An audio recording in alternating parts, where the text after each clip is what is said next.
Alhamdulillah, saya bersyukur sekaligus bangga pagi hari ini NU mempunyai gawe besar, yaitu kemajuan di bidang digital dengan diresmikannya, diluncurkannya pilot launch New Chat, ingatnya New Cash malah, New Chat, sebagai respon dan jawaban dari tantangan terhadap tantangan zaman ini. Kita hidup di era revolusi industri 4.0 yang serba digital, serba robotik, tidak boleh ketinggalan. Dimulai dari revolusi 1.0, ditemukannya mesin, kemudian mesin dipasarkan, kemudian meningkat menjadi otomatik, kemudian berkembang menjadi segalanya memakai remote, terakhir ditemukannya digital ini dan masih akan berlanjut lagi. Wa yakhluqu ma la ta'lamun. Digital ini merupakan tanda-tanda bahwa ilmu Allah telah ditunjukkan di dunia ini. Walaupun ini hanya sebagian kecil dari ilmu Tuhan. Wa wudi'al kitabu fataral mujrimina mushfiqina mimma fihi wa yaquluna ya wailatana ma li hadzal kitabi la yughadiru shaghiratan wala kabiratan illa ahsaha. Ini dibuktikan yang adanya digital. Nanti di akhirat lebih lagi, lebih rinci lagi, lebih detail lagi. Semua ucapan, perilaku, amal, perbuatan kita di dunia akan kita lihat di buku yang kita terima nanti di akhirat. Jadi sekarang lagi rekaman dulu nih, perilaku kita, ucapan kita lagi direkam dulu, digitalisasi dulu, nanti di akhirat akan dibuka. Lebih canggih, lebih detail, lebih tersimpan, lebih utuh daripada digital yang di dunia ini. Hatta orang-orang mujrimun mengatakan, kitab apa sih ini? Catatan apa sih ini kok enggak meninggalkan satu sekecil apapun apa yang telah kita lakukan. Semua ada tercatat. Ini jadi salah satu bukti bahwa nanti ada kitab, ada buku catatan yang akan kita terima yang mencatat semua perbuatan kita dengan adanya temuan digitalisasi ini. Semua bisa terungkap semuanya, tersimpan rapi, tidak akan salah, tidak akan tertukar, tidak akan rusak, tidak akan terhapus nanti di akhirat. Itu salah satu contoh dari ini. Tadi Kiai Mustafa mengatakan kita selalu menjadi konsumen, memang benar. Contoh lagi sarung yang pakai kita, yang bikin Wahabi itu. Rata-rata ada yang bukan Wahabi ada, tapi kebanyakan produksi sarung itu yang bikin pabriknya Wahabi. Mereka lah punya, mereka, bukan kita, bukan. Pabrik cap mangga, wah itu Wahabi, kota Wahabi di Surabaya itu, cap mangga itu. Jadi bukan hanya masalah travel, sarung yang kita pakai yang menjadi simbol kita ini justru bukan orang NU yang punya pabrik sarung ini. Itu yang tantangan bagi kita semua. Jadi sebenarnya kita ini kaya raya. Kita ini kaya. Pertama kita memiliki tharawat ijtimaiyah. Kita punya sosial capital yang luar biasa. Dari kecil sampai mati semua di tangan kiai. Nikah yang menikahkan kiai. Nanti istrinya hamil 7 bulan panggil kiai, doa. Melahirkan ngasih nama akikah panggil kiai. Enggak akan panggil dangdut, enggak, kiai dulu panggilnya. Setelah itu anaknya laki-laki sunat panggil kiai. Kemudian anaknya kawin lagi panggil kiai. Ada apa-apa, ada buka perusahaan panggil kiai, minta doa. Mau hajat apa-apa pun punya hajat panggil kiai. Ya Allah, sampai nanti mati yang dipanggil kiai. Bukan artis, bukan, kiai yang dipanggil. Itu artinya kita mempunyai kekayaan ijtimaiyah, tharawat ijtimaiyah, sosial kapital yang sangat luar biasa. Yang orang lain, ormas lain tidak punya. Tidak mampu. Masyarakat bisa nurut kepada mereka itu kalau dikerahkan, dijemput, dibayar, baru ngikut itu. Kalau kiai, Masya Allah, masyarakat mengikuti kiai tanpa dikerahkan, tanpa dimobilisir, tanpa dibayar, masyarakat sudah ikut pada kiai. Ini kekayaan ini luar biasa yang menjadikan orang lain iri, orang lain hasad, dengki dengan kita ini. Bagaimana caranya? Sedikit demi sedikit, pelan-pelan masyarakat mulai jauh dari kiai. Mulai tidak percaya pada kiai, sedikit demi sedikit. Kalau sudah lebih jauh lagi, meninggalkan kiai. Nanti lama-lama anti atau benci kiai, benci ulama. Itu puncaknya nanti. Kalau sudah masyarakat Indonesia benci ulama, mudah sekali umat Islam diadu domba. Maka kapital sosial ini harus kita pelihara, harus kita jaga sebagai amanat di pundak para kiai. Ini merupakan jamaah, belum jam'iyah belum. Baru merupakan jamaah, belum terorganisir belum. Baru jamaah, baru masyarakat. Yang kedua, tharawat hadhariyah. Kita mempunyai kekayaan budaya. Apa itu? Yang paling gampang contohnya. Kita punya kitab kuning. Semua masalah agama kita kembali kepada literatur, referensi kitab kuning, Kutubut Turath. Ormas lain nggak punya itu. Ormas lain fuqara. Ormas yang lain fuqara. Kita kaya dengan kitab kuning. Maka segala masalah agama di Munas atau di Bahtul Masail, pertanyaan dari masyarakat 20 pertanyaan dijawab dalam 2 hari selesai. Pak Sanjaya, itu kiai-kiai itu. Kalau Munas menjawab pertanyaan dari masyarakat, hukumnya cloning, hukumnya Jumatan di kantor bukan di masjid, hukumnya bunga bank, hukumnya keluarga berencana, hukumnya Jumat di shift, 2 shift misalkan Jumatan. Itu semua dijawab 2 hari 15 pertanyaan, 2 pertanyaan selesai. Kita punya kekayaan Kutubut Turath yang orang lain fuqara dalam hal ini. Maka ada sebagian kelompok orang yang berusaha menjauhkan masyarakat dari kitab kuning. Ada ajakan atau ada tarik-menarik orang agar membenci, menjauhi, meninggalkan kitab kuning Kutubut Turath. Harus kita sikapi dengan tegas. NU tidak boleh lepas dari kitab kuning. Silahkan yang profesor doktor, silahkan jurusan apa saja. Tapi begitu masalah agama, masalah kemasyarakatan harus kembali kepada maraji' Kutubut Turath wal masadir at-turathiyah. Paham ya? Itu kekayaan kita luar biasa. Kalau ini sudah hilang, hilang pula kualitasnya NU. Nanti kita putih semua nanti kitabnya. Kita putih. Ya, yang ketiga, kita punya tharawat syiariyah. Punya kapital simbolik yang orang lain gak punya. Wah, banyak sekali. Banyak sekali. Itu tadi sarung juga simbol sebenarnya. Kalau kita lihat ada orang keluar dari masjid pakai sarung, semua pakai kopiah, NU itu. Butain borai tapi NU itu pokoknya. Itu simbol namanya. Simbol kita itu. Ada orang pidato diakhiri dengan wallahul muwaffiq ila aqwam. NU itu. Baru minta bukan, pokoknya NU itu. Itu simbol kita. Kita punya simbol itu sudah. Ada masyarakat banyak dengan Habib salaman cium tangan. Dengan kiai salamannya cium tangan, lewat depannya merundukkan badan, NU itu. Itu namanya simbol-simbol NU. Lewat di kampung, melihat masjidnya ada beduknya, NU itu. Apalagi ada tanggalan NU-nya, wah udah pasti NU itu sih. Namanya tharawat syiariyah. Harus kita pelihara, harus kita perkuat, harus kita tingkatkan. Simbol-simbol itu penting, di samping simbol resmi, papan nama NU juga simbol-simbol. Saya tahu kopiah ini nggak ada papanya, tidak menyempurnakan sholat yang enggak. Kalau nggak pakai kopiah kurang sholatnya enggak. Sholatnya penting khusyuk kok, yang penting khusyuk hatinya. Tapi entah bagaimana ya, kalau pakai kopiah NU, kalau enggak bukan NU, itu sudah simbol gitu loh, sudah simbol.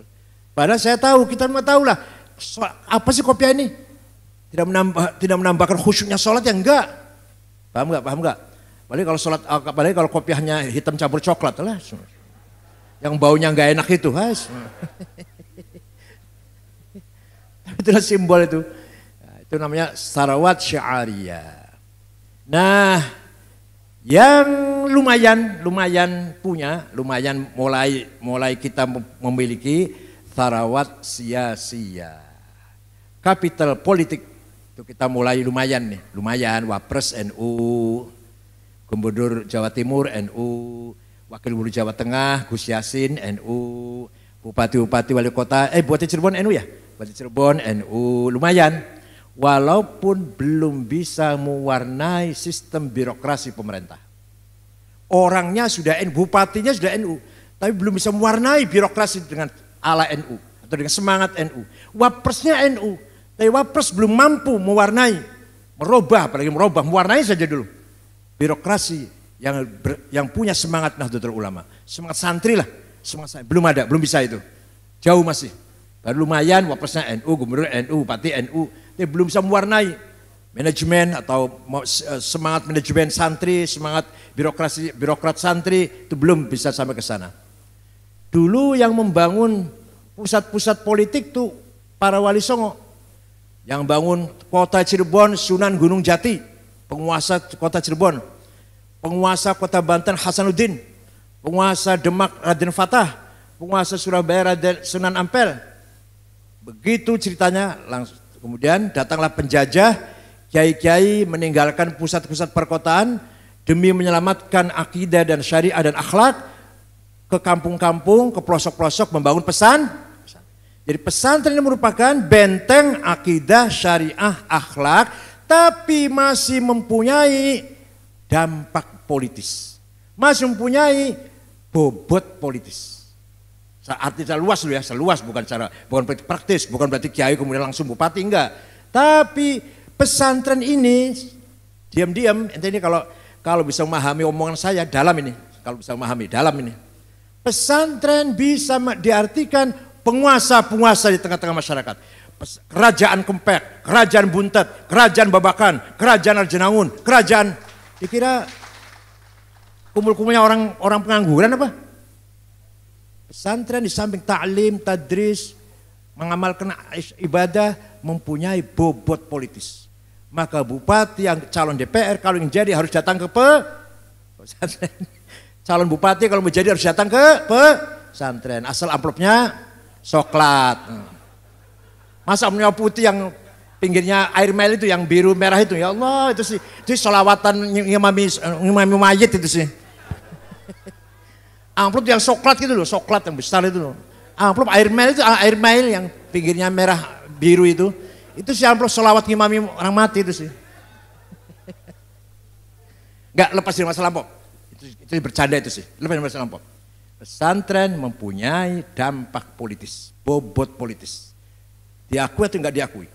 Bagi peneliti, bagi pengkaji tentang sosiologi, antropologi, menganggap pesantren merupakan pusat politik masyarakat Indonesia. Pusarnya politik, gerakan politik santri itu melalui pesantren. Jadi pesantren ini merupakan kerajaan-kerajaan kecil. Dan yang paling mengkhawatirkan, menakutkan bagi mereka yang enggak senang kalau pesantren bersatu. Kalau pesan itu kaya, yang paling menakutkan itu. Kalau pesan itu pinter, paling mengerikan itu. Terakhir, yang masih jauh panggang dari api, sarawat maliyah. Kalau bicara kekayaan finansial, nah ini kita paling fukoro. Kita fukoro ini. Tadi kita hadoroh agnia, syiar agnia, istimewa, masalah masyarakatan kita agnia, kaya dengan itu. Tapi kalau sudah bicara uang kita kebalikannya mereka kaya, dalam hal ini kita yang fukoro. Kalau kita lihat konglomerat 50 orang Indonesia, nomor 1 Budi Hartono, pemilik pabrik rokok Jarum, uangnya 40 miliar dolar. Nomor 2 Sinarmas Eka Cipta, 35 miliar dolar. Nomor 3 Tanoto, nomor 6 Khairul Tanjung. Saya cari 50 orang itu enggak ada namanya Jumadi, Solikin, enggak ada. Madrais, Dulkipli, nggak ada tuh, ya Allah. Itu nama-nama orang NU itu, nama orang NU kan, Jumadi, Solikin, Dulkipli, Madrais, salah Dulmanan, Dulkanan.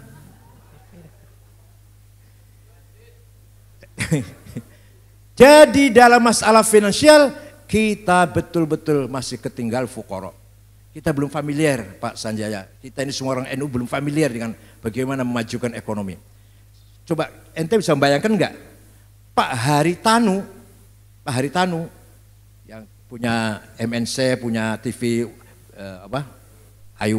iNews, punya Partai Perindo, itu pernah atau bukan pernah, sering sekali bisnisnya seminggu untungnya 500 miliar.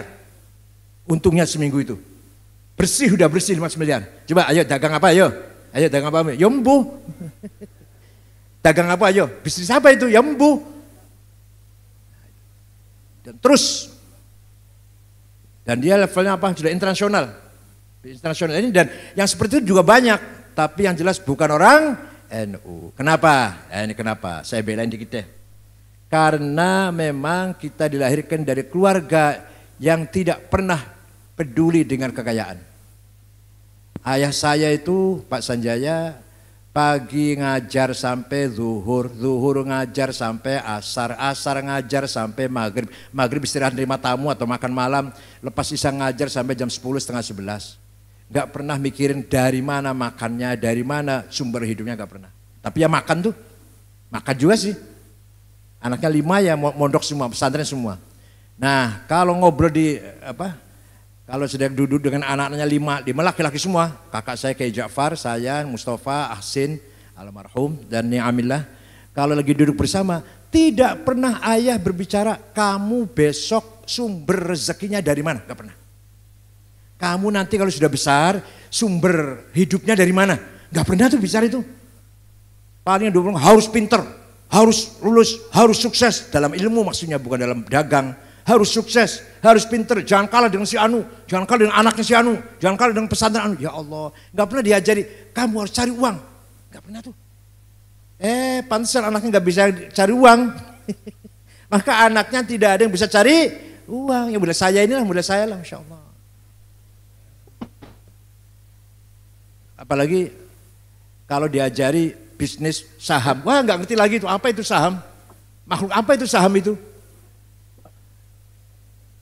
Oleh karena itu rata-rata anaknya kiai tidak mengerti, tidak familiar dengan wilayah bisnis, belum familiar.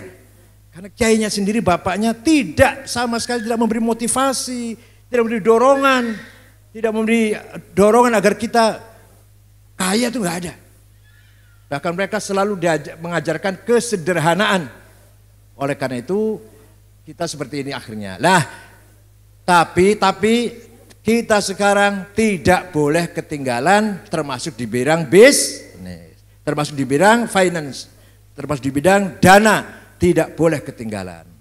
Coba kalau ini seumpama 10 juta warga NU saja, 10 juta saja, nggak usah bilang 94 juta, kan anggota NU 94 juta Pak. 10 juta saja, iuran tiap hari Rp1.000 tiap hari. Gak usah 2.000, jangan 2.000, jangan 1.000. Dan kemudian sekali-kali 5.000, jangan 1.000 saja, asal terus tiap hari Rp1.000 kali 10 juta, berapa itu? 10 miliar. 1 hari, 10 hari 100 miliar, sebulan 300 miliar, setahun itu kan dewe. 5 tahun saja 10 juta warga NU, iuran sehari Rp1.000, 5 tahun sudah bisa bikin bank. Kalau betul-betul kita sadar berorganisasi. Ini kalau kita mampu menjadikan jamaah sebagai jam'iyah. Kalau kita benar-benar berhasil menjam'iyahkan jamaah, mengorganize jamaah. Jamaah kita banyak, tapi belum terorganisasi dengan baik. Coba Rp1.000 saja, nggak usah 2.000, enggak, jangan Rp1.000 tiap hari tapi. 10 juta saja dulu, jangan 20 juta jangan, 10 juta orang saja dulu. Itu setahun sudah berapa ratus miliar itu. 5 tahun berapa itu? Bisa kita bikin bank, bisa niru-niru Haritanu, bisa lah. Lama-lama bisa seperti dia, lama-lama. Jadi ini semangat berorganisasi, kesadaran berorganisasi yang jauh dari kita. Ada yang sudah sadar, contoh Sragen, coba. Gak pantas kan Sragen contohnya kan, yang ya orang abangan di sana tuh. Tapi dari koin dari koin yang dikumpulkan, dikolek tiap minggu. Setiap MWC sudah punya mobil. Cabangnya udah punya kantor yang bagus, mobil, bus, dan semua pendanaan yang cukup. Gak pernah bikin proposal kalau apa-apa. Kalau acara ini gak pernah minta sumbangan. Itu Sragen contohnya. Lagi dikejar, ditiru oleh yang lain-lain ini di daerah Solo Raya itu. Ya Allah, begitu pula Pasuruan. Kaya raya NU-nya itu. Barangkali kasnya kalau 3 triliun ada itu, punya kas 3 triliunan kalau Pasuruan. Tapi sayang hanya beberapa cabang saja belum sampai merata. Ini saya akan contohkan tadi, tadinya gerakan pribadi asalnya, gerakan personal kemudian menjadi gerakan organisasi. Itu di Sragen seperti itu. Dimulai oleh Kiai Ma'ruf dengan majelis taklimnya, lama-lama seluruh Sragen mengolek koin-koin lebihan belanja itu. Ya Allah, sehingga menjadi cabang yang kaya raya. Mudah-mudahan dengan peluncuran pilot launch NU Chat ini kita semakin sadar berorganisasi, sadar berjamaah, bukan hanya berjamaah. Mari kita jawab tantangan zaman, revolusi 4.0, bahkan Jepang sekarang sudah 5.0. Jepang sudah 5.0. Maka Jepang disegani oleh dunia internasional karena selalu dahulu dari negara-negara yang lain dalam hal teknologi. Nah, mari kita jangan ketinggalan, walaupun sudah ketinggalan, tapi ayo kita kejar ketinggalan kita. Jangan sampai kita biarkan diri kita dalam jurang ketinggalan. Selamat kepada Lazisnu, selamat kepada Pak Sanjaya, selamat kepada semuanya. Insya Allah New Chat ini bermanfaat bagi kita semua, barokah bagi kita semua, li'a'lai kalimatin nahdlatul ulama.